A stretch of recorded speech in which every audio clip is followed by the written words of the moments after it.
mois de novembre la ñu signé woon partenariat bi ak AIBD bi ñu ko xaatimee nag li ñu soxaloon mooy ñu fopp ay étudiants formé leen ndax aéroport dafa nekk ci Thiès université bi nekk ci Thiès aéroport bi nag soxla ñoo xam ne dinañ mën a ëllëg yu ŋànk aéroport bi ñu waxee nag ne relève bi daal fokk ñu seet nu ngeen ñu ci jàppale loolu moo tax ñu def formation bi ñu ñëw nag def ay test ay sélection yoo xam ne xawoon na metti sax ndax bare woon na ay étudiants yu nekkoon ay candidats ñu tànn fanweer yi ci gën a xarañ ñoom ñoo suivre formation bi amuñu samedi amuñu dimanche mu nekk ay étudiants yoo xam ne ñi ngi nekk master 2 ci université wu Thiès ñu boole donc di jàng seen jàngu master 2 boole ci formation bi mu doon lu metti wante ñu nekk ay xale yu xarañ moo tax ñu leen di ñaanal ak di leen féliciter ci diplôme bi ñu leen jox tey di leen ñaax nag ne leen diplôme ak lii mu représenté dafa war a tax buñ leen jàppale ba ngeen mën dugg di liggéey ngeen góorgóorlu ngeen xalaat ne Sénégal ngeen di liggéeyal seen réew ngeen di liggéeyal te ni ngeen di mel rek noonu la ñuy jàppee seen réew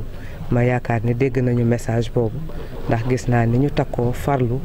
fas yéene nag fexe ba nga xam ne ñun ñëpp incha allah dinañ kontaan ci ñoom kontaan ci partenariat bi ñu am ak las AIBD. jox nañu 27 voilà am na 27 étudiants yoo xam ne jot nañu seen lijaasa nga xam ne dañu def examen final bi ñu defee examen final ci fanweer yi ñu jëloon 27 yi ñoom ñoo réussir. merci. bi maa ngi tudd Mouhamadou Sow man maay représentant étudiant première promotion las académie. formation bi ñu ngi ko tënkoon ci management aéroportuaire maanaam lépp lu yore aéroport ni ñu koy yore pour que mu mën a dox. ñun ñu ngi tolloon ci fanweeri ndaw yu bàyyeekoo ci université de Thiès concours bi c'était très sélectif au tout début ñu ngi nekkoon ci au nombre de 200 après 200 yooyu noonu 30 la ñu mujj retenir pour que ñu suivre formation bi pendant 6 mois tey jii la yàlla tudd ñu ngi jox suñuy lijaasa maanaam suñuy parchemin loolu noonu moo ñu fi bàyyi tey. ci module de formation yi ñu gën a ràññee bokk na ci cybersécurité communication ak aéroport ci yaatal ni ñu koy yore ba koom-koom bi mën a sukkaliku. formation bi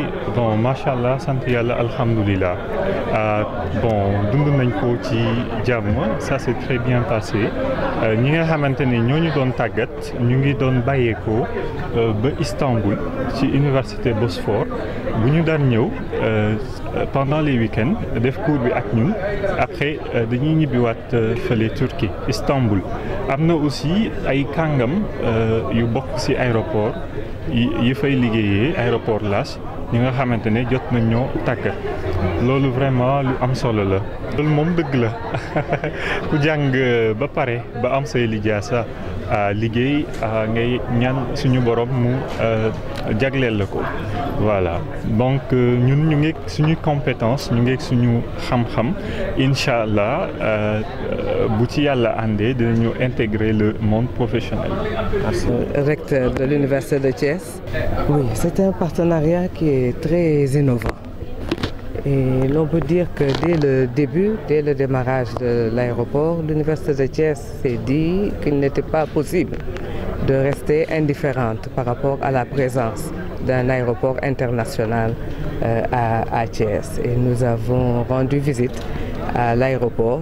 pour montrer quelles sont les compétences de l'université de Thiès, quels sont les domaines d'activité de l'université de Thiès. Et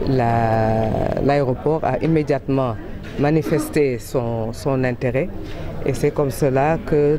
petit à petit le partenariat s'est noué. Cela a commencé par le fait que l'aéroport a fait appel à l'université de Thiès pour que des étudiants viennent faire des enquêtes de satisfaction. Et ensuite nous avons vu plus grand. Nous avons signé le 29 novembre un protocole de collaboration. Et on a démarré ensemble donc ce programme LAS Academy qui a deux objectifs. Donc d'une part, c'est de former des étudiants de l'université de Thiès au métier aéroportuaire Et l'autre objectif, c'est de les accompagner pour leur insertion dans le monde socio-professionnel. Et c'est pour cela que vous avez vu tout à l'heure, le directeur général de l'AS-AIBD a rappelé qu'il y a déjà des stages, des postes de stage qui sont offerts à ces étudiants et qu'il y a peut-être même des possibilités de recrutement, soit à l'aéroport, soit dans des aéroports à l'étranger. Donc c'est un programme qui est extrêmement important et c'est une collaboration qui a beaucoup de sens pour notre université, qui est une université de métier, qui est une université orientée vers les STEM. Et en tant qu'université de métier, il faut que nous soyons à l'écoute des métiers actuellement en cours, mais également des métiers du futur. Et les métiers liés aux aéroports vont également évoluer rapidement, puisque c'est un domaine où le numérique fait de grandes avancées tous les jours et l'Université de Thiès est obligée de se mettre à l'écoute de cette évolution des métiers et de répondre aux besoins du monde socio-économique de notre pays. Oui, vous savez par exemple que l'Université de Thiès forme dans les métiers de, par exemple, géomètre, topographe. Nous sommes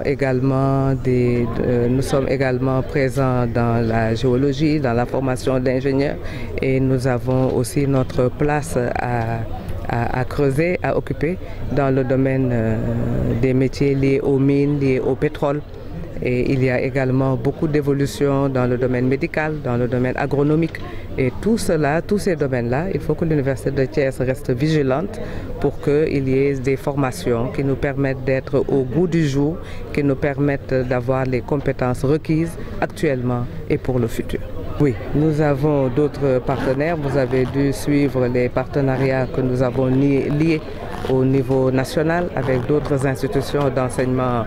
supérieur. Nous avons également des partenariats avec d'autres entreprises, avec d'autres acteurs du monde socio-professionnel, parce que c'est l'orientation même de notre université qui fait de cela une exigence.